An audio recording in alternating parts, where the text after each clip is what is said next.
이 성탄에 사람들이 예수님이 오셨다라고 생각하는데 어떤 예수님을 사람들은 주로 생각하고 이야기하고 또 묵상하나요? 전부 아기 예수님입니다. 그런데 성경에는 이 아기 예수님에 대해서 별로 기록이 많이 없습니다. 우리가 관심을 기울이고 축하하는 내용과는 달리 사실 성경은 이 아기 예수님에 대해서 별로 그렇게 주의를 집중하고 있지 않습니다. 아기 예수님에 대한 기록도 잘 살펴보면 그 예수님이 구약의 약속된 메시아임을 보여주기 위한 목적으로 기록된 것이지 그 아기 예수님이 어떻게 생기셨는지, 피부는 얼마나 뽀얀지, 어려서는 또 어떤 일을 하셨는지 이런 것에 대해서는 하나도 기록하고 있지 않습니다. 그런데 왜 사람들은 그 예수님을 이렇게 아기로 오셨다는 사실에 굉장히 집중하고 있는 것인가요? 아기의 탄생은 아주 즐겁고 좋은 것이기 때문입니다. 예수님이 이렇게 아기로 태어나셨다는 건 물론 즐겁고 좋은 일이죠. 그런데 또 아기는 아주 사랑스럽고 귀엽습니다. 예수님도 그래서 이렇게 사랑받을 만한 분이시고 또 우리가 그분을 볼 때 기뻐할 수 있다라고 생각하죠. 여러분, 그런데 이런 아기이기 때문에 즐겁고 기쁜 것 외에 예수님을 이렇게 아기처럼 만들어서 우리가 자꾸 기념하고 생각하고자 하는 다른 태도가 있습니다. 바로 그 아기 예수님을 우리가 내 마음대로 할 수 있고 또 그 예수님이 뜻대로가 아니라 내가 조종할 수 있는 것처럼 착각하고 싶어하는 인간의 마음 때문입니다. 예수님이 오신 것은 우리에게 단순한 선물이나 내게 유익을 주시기 위해 오신 것이 아니라 그 하나님의 뜻을 이루시기 위해 이 땅에 오신 것입니다. 그래서 구약에서는 하나님이 직접 오셔서 어떤 일을 행하실 것인지에 대해서 아주 많은 곳에서 이 메시아의 탄생을 예언하고 있습니다. 대표적인 메시아 오심에 대한 예언이 이사야 61장 오늘 본문에 나옵니다. 1절 상반절을 보시면 주 여호와의 영이 내게 내리셨으니 이는 여호와께서 내게 기름을 부으사. 여기서는 그 오실 메시아가 스스로 이야기하는 것처럼 이야기를 하고 있죠. 그런데 이 메시아를 기름 부음을 받은 자라고 오늘 성경이 이야기하고 있습니다. 왜 메시아를 기름 부음 받은 자라고 하는 것일까요? 이 기름 부음을 받은 자라고 하는 히브리어 자체가 메시아이기 때문입니다. 결국 오늘 본문의 1절을 보시면 주 여호와의 영이 내게 임하셨는데 내가 바로 약속된 그 메시아다라고 하는 뜻이죠. 그런데 이 메시아를 또 헬라어로 바꾸면 그 헬라어가 그리스도가 되는 것입니다. 우리가 아무 생각 없이 예수 그리스도라고 부르고 있는 그 이름이 실제로는 예수라고 하는 이름에 구약이 약속하던 메시아다라고 하는 뜻을 합쳐서 우리가 예수 그리스도라고 부르고 있는 것입니다. 그런데 성경이 이 메시아라고 일컬어지는 이분이 오시는 것이 아주 아름다운 소식이라고 우리에게 이야기를 합니다. 1절 하반절입니다. 가난한 자에게 아름다운 소식을 전하게 하려 하심이라. 왜 이 메시아가 오시는 것이 가난한 자에게 이런 아름다운 소식이 되는 것일까요? 성경이 이야기하는 가난은 하나님 외에는 의존할 것이 아무것도 없는 상태를 이야기하고 있습니다. 경제적 상황만을 이야기하는 것이 아니라 마음의 중심 가운데 내가 의존할 수 있는 아무런 것도 없어서 하나님이 없다면 절망과 좌절에 빠질 수밖에 없는 상태에 있는 모든 자들을 성경은 가난하다라고 이야기를 하는 것이죠. 바로 그래서 이 가난이라는 단어가 심지어는 거지라고까지 번역되고 있는 것입니다. 마음이 거지 같아서 하나님의 도우심이 아니면 살 수 없는 상태에 있는 사람들. 그런데 이 사람들에게 이 메시아가 오심이 왜 아름다운 소식이 되는 것인가요? 바로 그 메시아가 이 가난한 상태에 있는 사람들에게 어떠한 변화를 불러일으키기 때문이죠. 그렇다면 그리스도가 오심이 왜 아름다운 소식일까요? 첫 번째로 치유와 자유와 노임을 받기 때문입니다. 1절 마지막 부분을 보겠습니다. 나를 보내사 마음이 상한 자를 고치며 포로된 자에게 자유를, 갇힌 자에게 노임을 선포하며. 여기에 보시면 인간의 세 가지 일반적인 상태를 이야기합니다. 첫 번째는 마음이 상한 상태라고 하는 것이고요.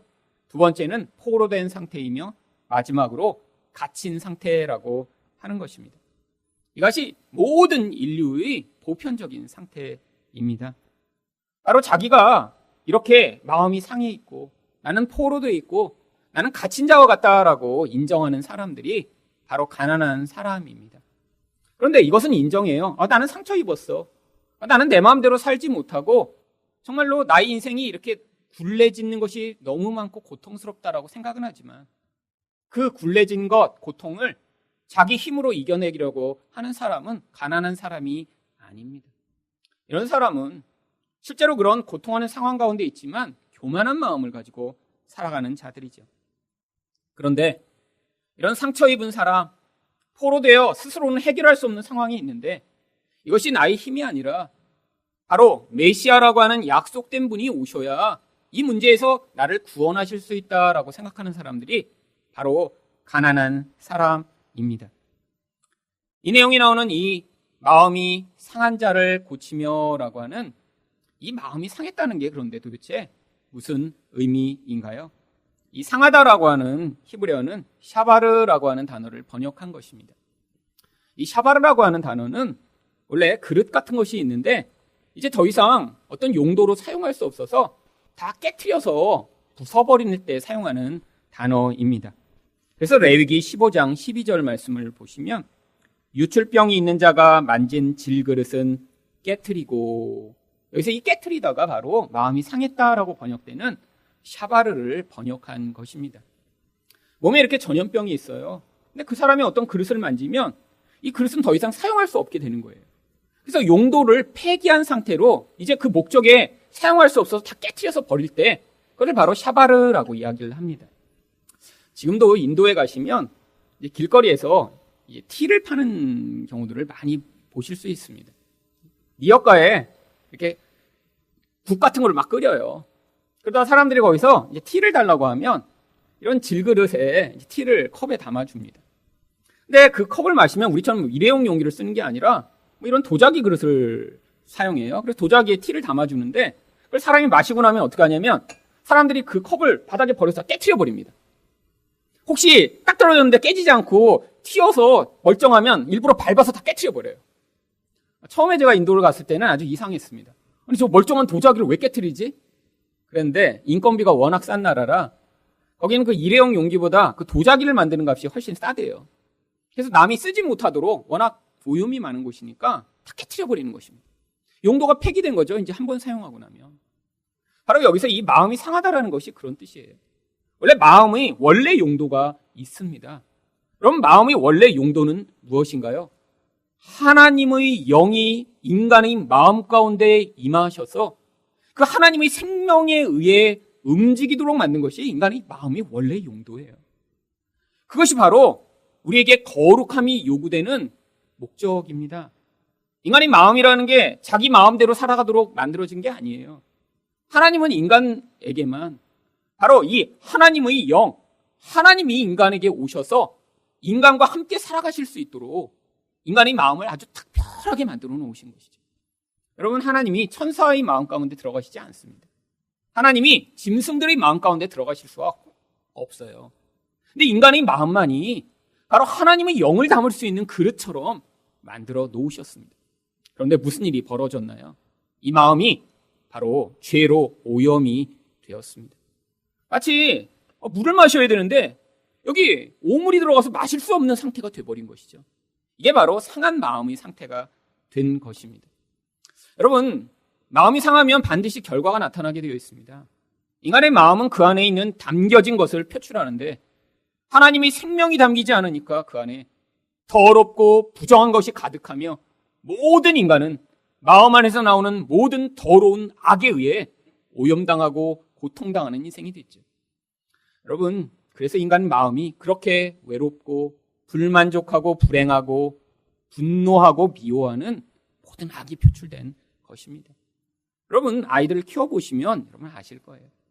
엄마나 아빠가 아니 나쁜 사람이 마음에 들어와서 마음에다 그런 악을 집어넣지 않아도 겉으로는 생글생글 웃고 있는 그 아기들이 이제 조금만 시간이 지나면 온갖 오물을 쏟아내는 것들을 보실 수 있습니다. 아니, 저렇게 착한 애가를 누가 오염시켰지? 아니, 오염시킨 게 아니라요, 인간의 마음이 원래 그래요. 하나님이 생명이 담겨 있을 때는 그 마음 안에서 만족과 기쁨과 생명의 결과물이 나오게 되어 있는데, 그 마음이 이렇게 더러워져서 오물이 담기고 나니까 아기 때부터 그런 악이 표출돼 나오는 것입니다. 여러분, 그래서 우리가 힘든 것이에요. 이 땅을 살아가며 그 텅 비어버린 영혼을 채울 다른 것들을 추구하며 살아가는데, 인생 내내 그 상한 마음을 채워줄 다른 대상을 발견하지 못하고 살아가는 이 인생의 고통을 성경은 상한 마음이라고 표현하는 것입니다. 여러분, 인생을 사시며 그런 경험 많이 하셨을 거예요. 내가 이것만 가지면 되겠다, 이 자리에만 올라가면 되겠다, 내가 이런 수준만 되면 되겠다라고 생각했는데, 그 마음의 공허를 채울 것이 아무것도 없다는 것들을 발견한 분들이 바로 가난한 자로 하나님의 말씀을 사모하고 예수 그리스도를 사모하는 마음을 가지게 되는 것이죠. 그런데 이 용도 폐기된 마음, 깨어져 버린 이 마음을 어떻게 예수님이 오시면 온전하게 만들어 주시는 것일까요? 여러분, 여기에 만약에 이렇게 이게 이제 바닥에 놔뒀는데 누가 이렇게 애완견을 가지고 오셨다가 애완견이 이렇게 보더니 여기다가 이렇게 용변을 잔뜩 이렇게 봤다고 생각해 보세요. 그러면 이 그릇을 제가 계속 사용할 수 있을까요? 아니, 어떤 집사님 오시더니 그거 퐁퐁으로 깨끗이 닦으면 되죠. 뭐 개가 그렇게 나쁜 거 했다고 뭐 그거 안 드세요, 아깝게. 그래서 저는 약간 되게 꺼름직할 것 같아요. 여러분, 한번 그릇이 오염되고 나면 온전하게 만들기가 어렵습니다. 근데 인간의 마음이 그래요. 인간의 마음 가운데 온갖 더러운 것이 다 들어가서 심지어는 다 스며들었어요. 아무리 닦아도 흔적이 남습니다. 여러분, 그거를 예수님이 오시더니 초강력 세제로 빡빡 문지르셔갖고 깨끗하게 만들어 주시나요? 아닙니다. 그래서 예수님이 오시면 이 상한 마음 말고 새 마음을 우리에게 넣어주시는 것이죠. 여러분, 예수님이 우리 그 더럽고 추한 마음을 대충 고쳐서 사용할 수 있게 만드신 것이 아닙니다. 여러분, 그런데 이렇게 깨어져 버린 마음, 상한 마음, 도저히 사용할 수 없게 된 이 상태의 인간을 예수님이 이렇게 새 마음을 주시기 위해서는 반드시 대가를 치르셔야 합니다. 그 대가를 어떻게 치르셨냐면 이사야 53장 5절 말씀입니다. 그가 찔림은 우리 허물 때문이요 그가 상함은 우리 죄악 때문이라. 그가 징계를 받음으로 우리는 평화를 누리고 그가 채찍에 맞음으로 우리는 나음을 받았도다. 바로 예수 그리스도가 나의 깨어지고 망가지고 무너져버린 마음을 대신하여 그가 찢기고 상하고 고통받으심으로 말미암아 우리에게 새 마음을 주실 수 있게 되었다라고 하는 것입니다. 여러분, 그런데 우리에게 이 이중성이 지금도 계속해서 존재합니다. 새 마음은 받았는데 문제는 이 깨어져 버린 마음, 오물이 가득한 마음이 우리 안에 아직도 이중적으로 존재하고 있는 것이죠. 그런데 여러분, 우리에게 소망이 있는 이유가 무엇인가요? 이 깨어지고 망가져버려 용도 폐기된 이 마음을 결국에는 하나님이 우리 안에서 제거하시고 이 새 마음으로 우리를 온전한 사람 되게 만드셔서 예수와 같은 자 되게 만드신다는 약속이 있기 때문에 이 과정 가운데 우리의 이 더러운 모습을 발견하지만 낙담하지 아니하고 이렇게 예수님이 오심을 기억할 때마다 내게도 새날이 오겠구나라는 소망으로 살 수 있는 것입니다. 두 번째로 또 어떤 약속이 주어져 있나요? 포로된 자에게 자유를 주시겠다라고 하는 약속을 1절에서 주십니다. 포로라고 하는 것은 전쟁에서 사로잡힌 상태 되는 것이죠. 여러분, 무엇에 인간이 사로잡히게 되었나요? 바로 죄와 마귀와 사망의 노예가 된 상태가 여기서 포로된 상태를 이야기하는 것입니다. 인간에게 죄가 들어오면서 그 죄를 인격적으로 조종하며 영향을 미치는 마귀가 인간을 자기의 노예로 삼기 시작했습니다. 그 가장 첫 번째 모습이 창세기 3장 7절에 나옵니다. 선을 행하지 아니하면 죄가 문에 엎드려 있느니라. 죄가 너를 원하나 너는 죄를 다스릴지니라. 지금 가인이 마음에 아벨을 죽이고 싶도록 미워하는 상황입니다. 하나님이 오시더니 가인한테 말씀하세요. 근데 여기 잘 한번 보세요. 죄가 문에 엎드려 있느니라. 아니, 죄는 무생물이잖아요. 근데 마치 인격적인 존재인 것처럼 표현을 하십니다. 특별히 여기 엎드려 있다라고 하는 말은 맹수가 자기 먹잇감을 낚아채기 위해 몸을 굽힐 때 사용하는 바로 그 단어예요. 지금 사자가 사슴을 잡기 위해 몸을 한번 움츠렸다 뛰려고 할 때의 그 상황이에요. 지금 죄가 무슨 문 앞에 엎드려 있다라고 하는 거죠? 지금 가인의 마음 문 앞에 지금 엎드려서 이 가인을 사로잡으려고 지금 움츠리고 있다라고 이야기를 하고 있는 것입니다. 왜 이렇게 표현하는 것일까요? 여러분, 죄는 단독으로 존재하지 않기 때문입니다. 죄가 있으면 반드시 그 죄를 통해 인간을 노예로 삼는 마귀적인 영향력이 거기에 같이 존재하기 때문이죠. 하나님이 이렇게 말씀하신 것입니다. 죄가 너를 원하나 너는 죄를 다스릴지니라. 그러면 죄가 원한다는 것이 무엇인가요? 이 구절은 생략법이 사용된 문장입니다. 뒤에 나오는 다스리다와 앞에 나오는 원하다가 사실 앞뒤 구절에 동시에 들어가 있는 것이죠. 그래서 생략법을 온전한 문장으로 읽으면 죄는 너를 다스리기를 원하나 너는 죄를 다스리기를 원해라 라고 하나님이 말씀하신 것이죠. 지금 죄가 그 마귀의 영향력이 가인을 다스리기를 원하고 있대요. 그런데 어떤 일이 벌어졌나요? 바로 가인이 마음의 문을 열어젖히고 그 마귀가 자기를 지배하도록 초청한 것입니다. 왜? 마음이 너무너무 화가 나서 죽이고 싶었으니까. 그 힘에 사로잡히는 순간 어떤 결과가 나타났나요? 결국 자기 동생을 들로 불러 돌로 쳐 죽이는 이런 비참한 인생이 만들어지게 되었죠. 이게 바로 포로된 이런 인생을 살고 있는 우리의 모습입니다. 여러분, 올 한 해 어떤 인생을 사셨나요? 정말 하나님의 말씀이 여러분을 인도하고 지배하는 그런 인생이 되셨나요? 아니면 텔레비에서 보는 것이 자꾸 여러분한테 이거 사 그러니까 다음날 보니까 택배 상자가 와 있고 그 다음에 나는 어디 가고 싶지 않은데 누가 자꾸 일로 와 하니까 그거 보고 나도 거기 갔다 오고, 아니 어디서 누가 맛있는 거를 먹었다고 하니까 알지 못하는 사이에 거기 검색해서 거기 가서 줄 서 있는 그런 일련을 혹시 사시지 않으셨나요? 여러분, 바로 포로된 우리의 모습을 보여주고 있는 거예요. 그럼 마음의 저항도 해봅니다. 나 이렇게 살면 안 되지. 근데 어느새 내 손에는 하나님의 말씀이 아니라 스마트폰이 들려서 하루 종일 팡팡 게임을 하며 정말 거기서 벗어나지 못하고 있고 드럭드럭 미사일을 발사하며 있는 그 모습. 여러분, 지하철을 타시면 늘 보시는 모습이죠. 여러분, 한국의 지하철은 정말 인간들이 얼마나 포로되는지를 보여주는 경연장이에요. 지하철을 타시자마자 뭘 보시나요? 깊이 묵상하며 하루를 돌아보며, 요새는 잠도 안 자요. 이런 분은 없고 다 뭐 하세요?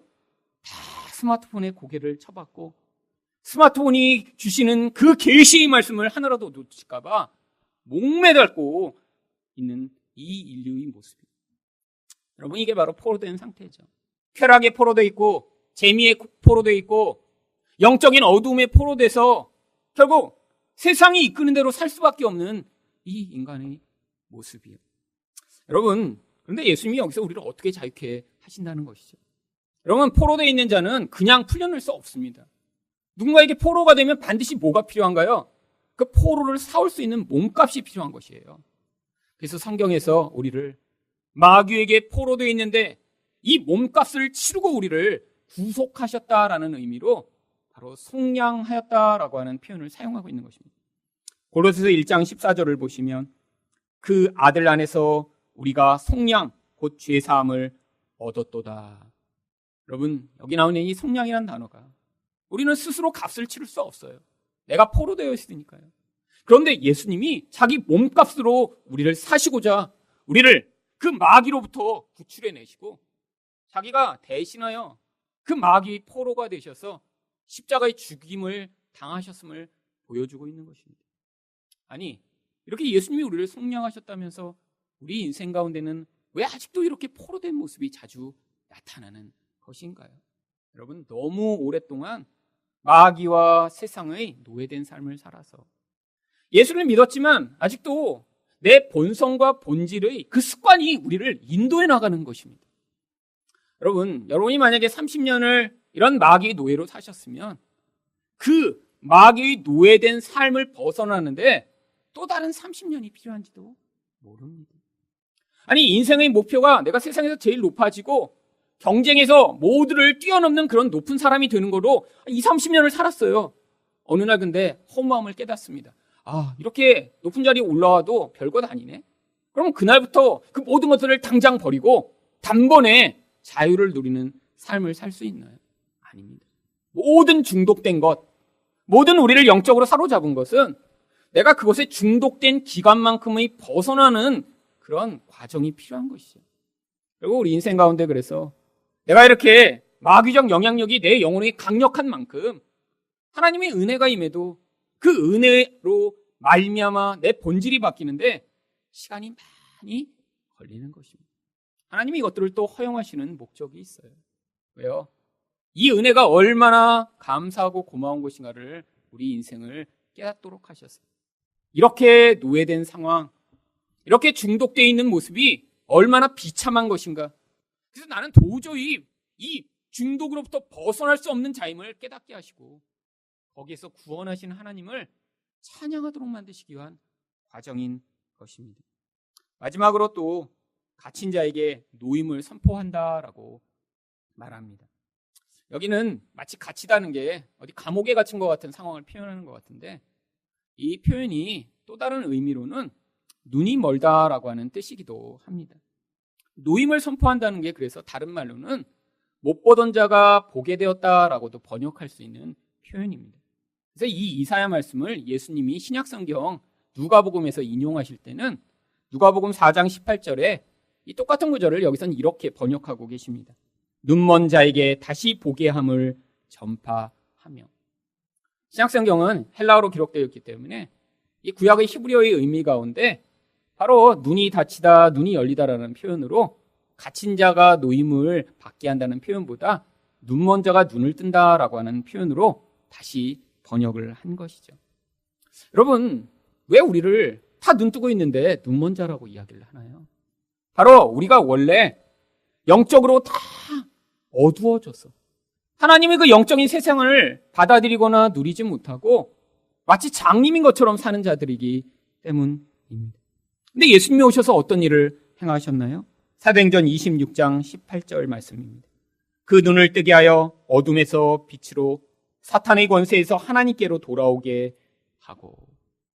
바로 우리는 다 사단의 권세 가운데 살아 나를 즐겁게 하고 세상에서 나의 쾌락과 영광과 안정을 누리는 것이 나의 인생의 목적인 줄 알고 살았던 존재인데 하나님이 거기서 눈을 뜬 자들을 만들어내셔서 그것들을 넘어선 하나님 나라의 영광을 보게 만드시고 그들을 믿게 만든 자 만드셨을 때 바로 이런 놀라운 기적이 나타나게 된 것이죠. 두 번째로 왜 그리스도가 오심이 아름다운 소식일까요? 구원과 심판이 일어나기 때문입니다. 2절 말씀입니다. 여호와의 은혜의 해와 우리 하나님의 보복의 날을 선포하여. 은혜의 해라고 구약에 나온 이 은혜는 다른 말로 구원이라는 단어와 동일하게 표현되고 있습니다. 그래서 이사야 49장 8절에는 은혜의 때를 구원의 날이라고 똑같이 이야기를 합니다. 여호와께서 이같이 이르시되 은혜의 때에 내가 네게 응답하였고 구원의 날에 내가 너를 도왔도다. 바로 예수님이 오시는 날이 우리에게 은혜가 베풀어질 뿐 아니라 구원을 받게 되는 날이라는 거예요. 도대체 어떤 구원을 우리에게 주시고자 예수님이 오신 것이죠? 우리가 좀 힘들면 도와주시고자 예수님이 오신 것인가요? 그런데 예수님이 뭐 때문에 오셨는지 마태복음 1장 21절에 이렇게 이야기를 합니다. 아들을 낳으리니 이름을 예수로 하라. 이는 그가 자기 백성을 그들의 죄에서 구원할 자이심이라 하니라. 여러분, 예수님이 오신 목적이 우리를 죄에서 구원하시고자 오셨대요. 여러분, 이 죄에서 구원받는 게 내가 성적이 올라가고 경제적으로 조금 부유해지고 나의 문제가 사라지는 것보다 훨씬 중요한 것입니다. 여러분, 죄의 문제가 사라지지 않은 채로 상황적인 문제만 사라진다고 생각해 보세요. 그 사람의 본질은 하나도 변하지 않기 때문에 그 사람은 또 이전보다 더 악한 삶을 살게 되죠. 여러분, 그래서 하나님이 우리 죄 문제를 해결하시고자 오신 것이세요. 그런데 아니, 이렇게 메시아가 오면 이런 은혜만이 임하는 것이 아니라 또한 무엇이 임한다고 얘기합니까? 하나님의 보복이 임한대요. 아니, 은혜만 임하지 않고 왜 보복이 같이 임하는 것이죠? 여러분, 구원과 심판은 동전이 양면처럼 똑같은 것이기 때문이죠. 여러분, 어떤 사람이 나쁜 놈들한테 사로잡혀 갔다고 생각해 보세요. 그래서 그 사로잡혀 간 사람을 구원했어요. 근데 그 나쁜 놈이 옆에 그냥 똑같이 살아요. 그럼 무슨 일이 벌어질까요? 요즘 학교에서 늘 벌어지는 이런 왕따 문제가 이런 상황입니다. 아이가 막 매를 맞고 괴롭힘을 당해요. 그런데 가서 그 괴롭히는 애들한테 때리지 마. 우리 애 좀 잘해줘. 얘기를 해요. 근데 그 다음날 갔는데 여전히 그놈들이 그 반에 여전히 다녀. 어떤 일이 벌어질까요? 하루 이틀은 참겠지만 아마 또 괴롭히고 또 힘들게 하겠죠. 그래서 지난주에도 그런 일이 있었습니다. 어떤 초등학교 아이가 반에서 너무 괴롭혀서 여러 번 얘기했어요. 그 엄마도 선생님이라 찾아가서 제발 이 아이들을 어떻게 좀 처리해달라고. 담임선생님도 계속 아이들한테 얘기했습니다. 괴롭히지 말라고. 근데 결국에는 같이 있으니까 어떤 일이 벌어졌죠? 그 괴롭힘이 나중엔 너무너무 심해져서 초등학교 아이가 유서를 품고 아파트 8층에서 뛰어내렸습니다. 여러분, 그 유서에 뭐라고 써있었느냐면 어른들은 선한 입만 가진 악마다라고 쓰고 아파트에서 뛰어내렸어요. 어른들이 얘기하는 거예요. 싸우지 마.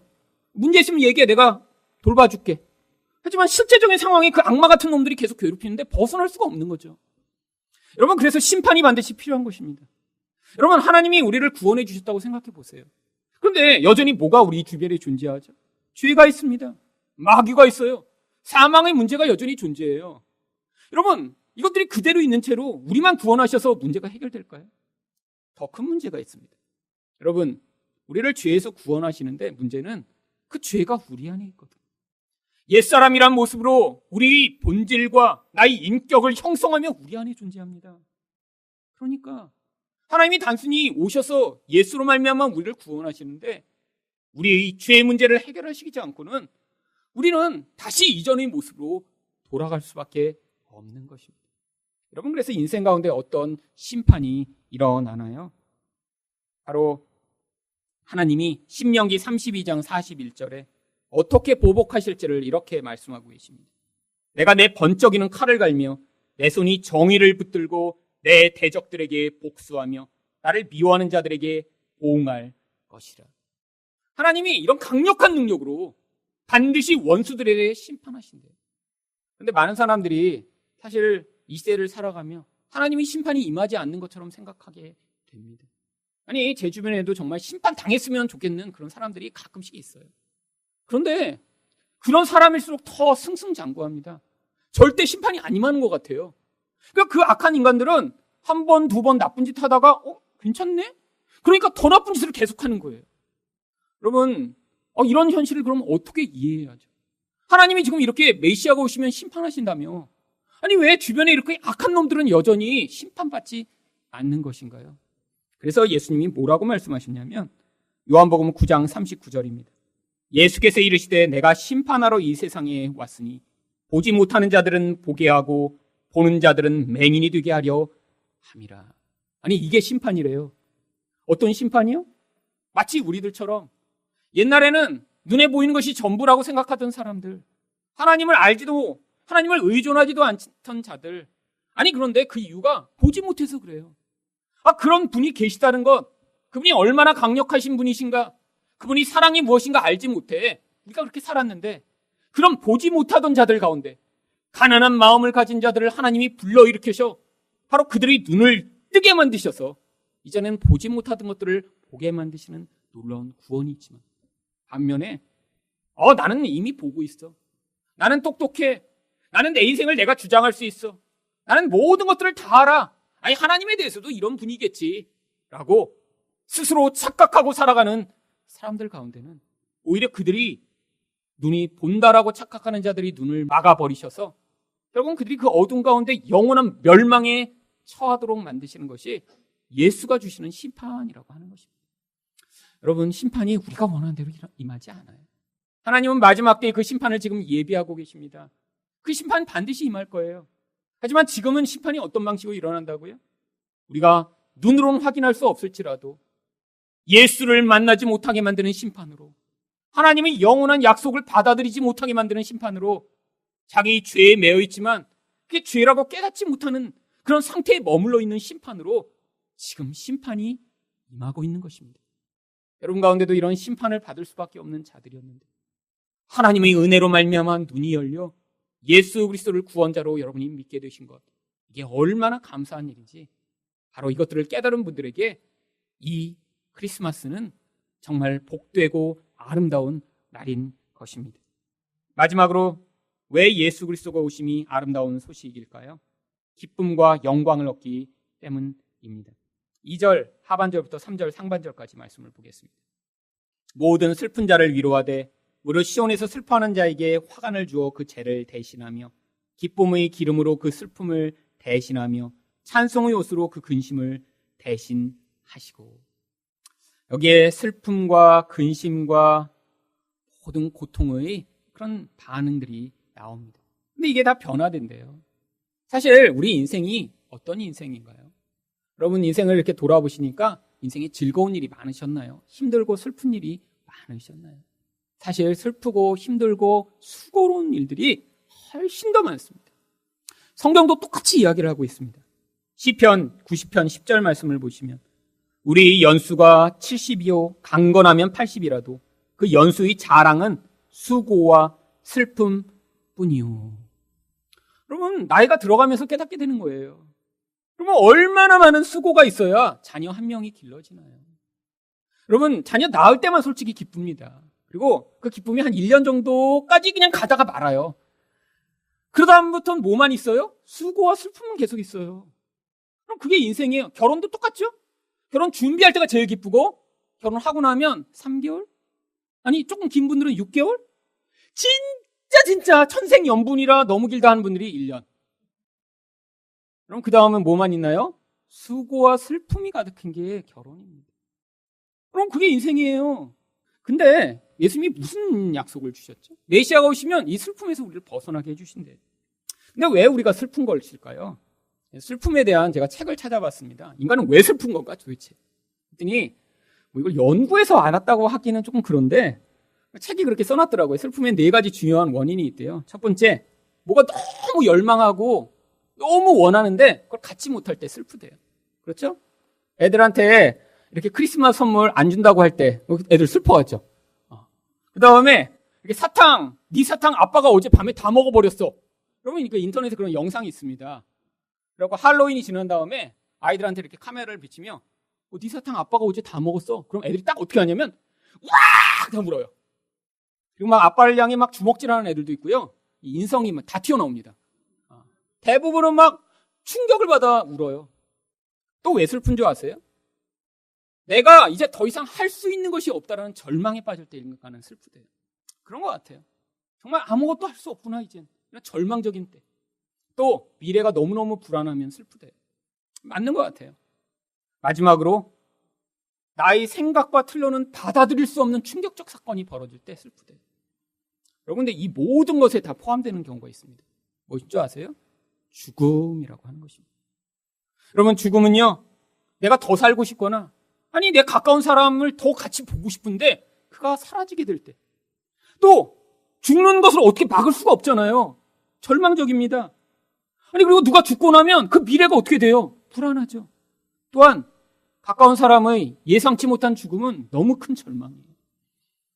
여러분 그래서 사실 죽음처럼 큰 슬픔을 가져온 것이 없습니다.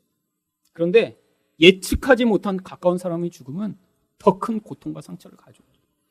여러분 우리 주변에 그런 일들이 자주 벌어집니다. 이번 주에도 아니 제가 알지 못하는데도 신문만 봐도 막 가슴이 울컥울컥한 경우가 여러 번 있었어요.